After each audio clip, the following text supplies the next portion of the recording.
Góðan daginn, ég heiti Aron Breki Norðfjörð Og ég heiti Víðir Guðjónsson. og við ætlum að kynna fyrir ykkur verkefnið okkar, Pelton vatnsaflstúrbína.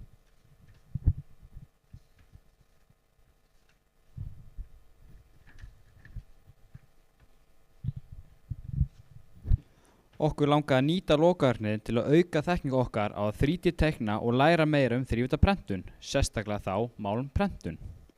Einnig sýna fram á hvað hægt að prenta flókna hluti eins og til dæmis Pelton vatnsaflstúrbínu.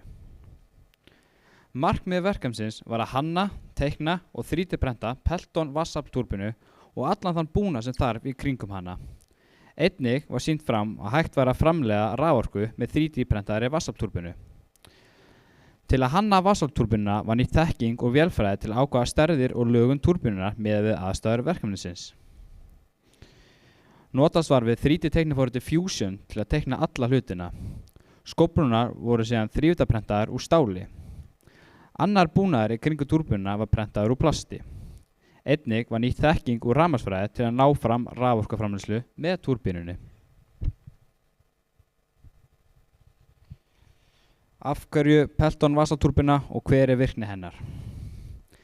Þegar við vorum að velja hvaða túrbínu við ætlum að hafa í verkefninu þurftum að fara eftir tveim forsendum. Þá hvaða túrbína hentaði út frá flæði og fallæð og síðan hvaða túrbína var einföld í hönnun fyrir okkur, þar sem engin grunnur lá hjá okkur í þrívíddarteikningu. Við vorum með lítið flæði við háan þrýsting þannig okkur datt strax í hug að hafa Pelton vatnsaflstúrbínu. Við fundum töflu á netinu sem sýndi að við gátum líka valið turbo og crossflow. Okkur datt strax í hug að Pelton væri það eina í stöðunni þar sem við erum bæði búin að læra að reikna með Pelton vatnsaflstúrbínu og töldum hana einfalda í hönnun. Pelton vatnsaflstúrbína virkar þannig að lítið flæði tekið frá miklu fallæði gegnum stút sem umbreytir þrýstingsorkunni frá fallæðinni í hreyfiorku og mynda þannig mjög hraða bunu. Bunan lendir á skóflu túrbínunar sem sérstaklega hannaðar til að beina vatninu og breyta stefnu þeirra 180 gráður og mynda þannig kraft sem snýr túrbínuhólinu. Hámarksnýtni Pelton vatnsaflstúrbínu næst þegar ummálshraði túrbínuhólsins þau helming að hraða vatnsbununnar. Þá fer vatni út úr skóflunum með mjög lítinn hraða og mesta orkunni þess hefur yfirfærð á túrbínuna.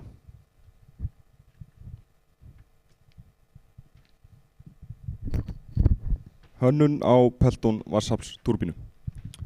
Flóknasti hluti hönnunar var án efa að teikna Pelton skóflurnar.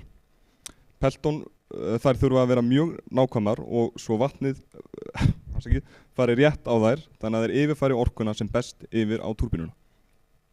Við byggðum hönnununa á útreikningum á þvermál bunustúts. Í byrjun þurfti að læra mikið inn á þetta ferli, meðal annars með því að skoða myndbönd og prófa mismunandi leiðir. Hönnunin þróaðist í gegnum margar tilraunir og endurhönnun. Þegar ásættanleg teikning var komin var fyrst prentað út skófla úr PLA plasti í fablabinu hérna í vaffuna. Með því gátu þau sér galla í hönnuninni, til dæmis að boltagötinu voru nálægt hvort öðru og eftir lagfæringar var síðan prentuð út pröfuskófla úr stáli. Við málmprentun kom í ljós ákveðin atriði, eins og það þurfti að styrkja haldið á skóflunni á ákveðnum stöðum og hafa efnistyktina meiri á öðrum stöðum. Þegar alla breytingar höfðu verið gerðar var loka útgáfan samþykkt og þá voru prentaðar 20 skóflur, 18 skóflur sem fara á hjólið. Hjólið var svo varskorið hjá Ann Hansen eftir teikningunni okkar. Hjólið 77 mm í þvermál og 77 mm í þvermál og með 14 mm gat í miðjunni fyrir öxlun. Heildar þvermál á hjólinu með skóflunum 101 mm. Og hér má sjá þróununa á fyrstu teikningu og fram að loka útgáfu frá vinstri til hægri.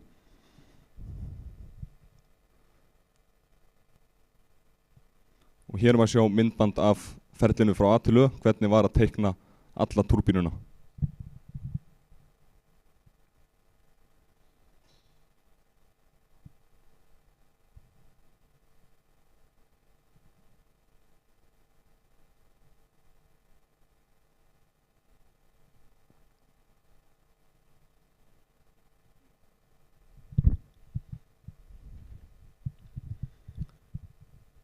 Málmprentun. 3D-prentun úr málmi framleiðsluaðferð sem sameinar hefðbundna þrívítaprentun og duftmálmvinnslu eða MEM. Ferli byrja þannig að hluturinn prentaður lag fyrir lag úr filamenti sem inniheldur mjög fínt 316L málm duft og plastbindi efni. Eftir prentun fer hluturinn í debinding eða tengjarof þar sem plastbindi efni fjarlægt með oxalsýru. Plastinu breytt þá í gas sem svo fjarlægt. Þá stendur eftir mjög viðkvæm málmbygging sem þarf að meðhöndla mjög varlega. Að lokum fer hluturinn í sinteringofn þar sem hann hitaður við mjög hátt hitastig. Þá bindast málmagnina saman og þéttist hluturinn og verður 98% þéttleiki í hlutunum. Í þessu ferli skreppur hluturinn saman það bil 20%. Helsti kosturinn við þessa aðferð hægt að framleiða flókna hluti án móta og án mikillar rennismíði. Það hentaði mjög vel í okkar tilviki. Gallarnir eru hins vegar að ferlið mjög viðkvæmt og sérstaklega eftir debinding. Og einnig eru takmörk á stærð hlutana sem hægt að prenta. Prentunum sjálf á 20 skóplum kostaði 120.000.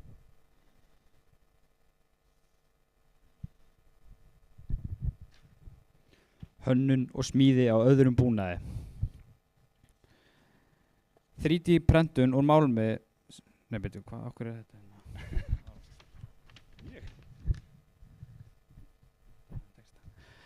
Til að geta látið Pelton vasaltúpuna framleiða rafmagn þá þurftum við að smíða aðra íhliti svo að vera hægt. Það fólst í sér að renna öxul, hanna og prenta vatnsspís, leguhús og aðra íhliti.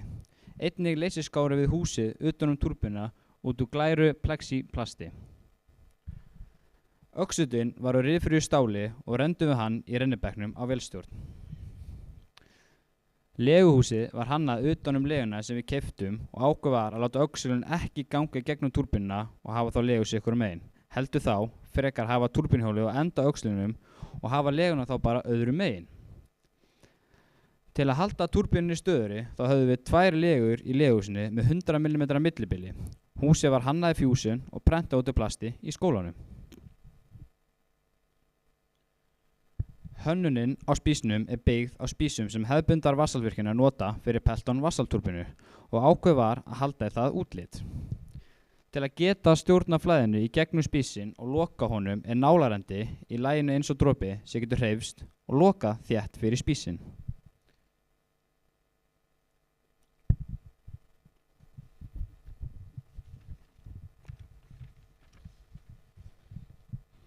Prófanir.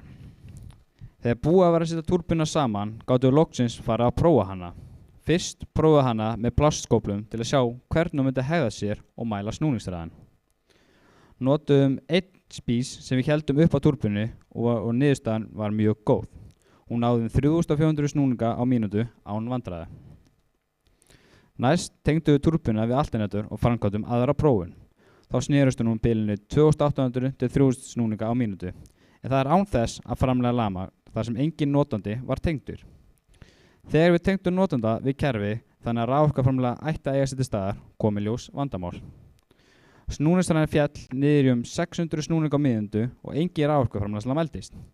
Ástæðan var sú að alternatorinn krefst hærri snúningshraða 1500 snúninga á mínútu til að byrja að framleiða rafmagn. Við frekari greiningu ljós kom að túrbínan gaf ekki nægilegt tog til að knýja alternatorinn. Lausnin var því að skipta honum út fyrir jafnströmsmótor sem getur framleitt rafmagn á lægri snúningshraða. Með þeirri breytingu fór kerfið að virka og við gátum framleitt rafmagn og kveikt á 2 glóperakösturum.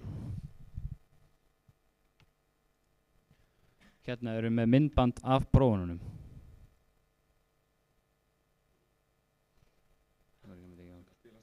Já. Sem vill ekki... Það þetta að sína það eftir. Niðurstaðan úr verkefninu sú að okkur tókst að smíða Pelton vatnsaflstúrbínu og þann búnað í kringum hana til þess að geta framleitt rafmagn. Við lærðum mjög mikið á að teikna í Fusion og erum orðnir góðir í að teikna og hanna og þrívítaprenta og vera að lausna með þeir þegar vandamál koma upp. Þrátt fyrir ýmis vandamál og mistök erum við mjög sáttið með verkefnið og loka útkomuna og þann lærdóm sem það gaf okkur.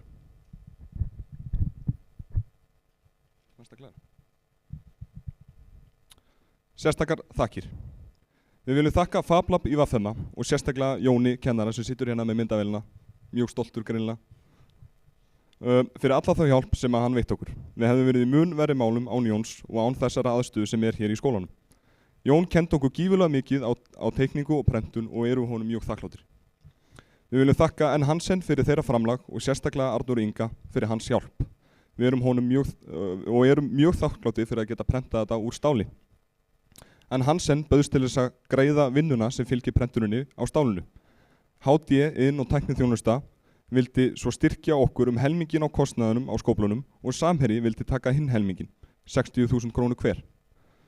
Við erum öllum þessum fyrirtækjum mjög þakkláttir. Við viljum einnig þakka Sævari kennara fyrir hans hjálp og þolinmæði. Takk fyrir okkur.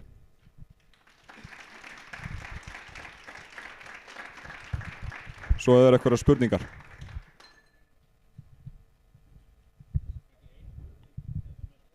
Já.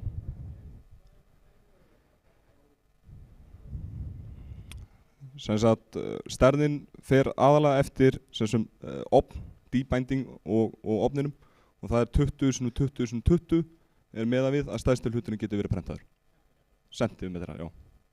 Já, rúmmál. Þannig að það er takmörkunin á stærðinni. Fleiri spurningar? Takk fyrir okkur.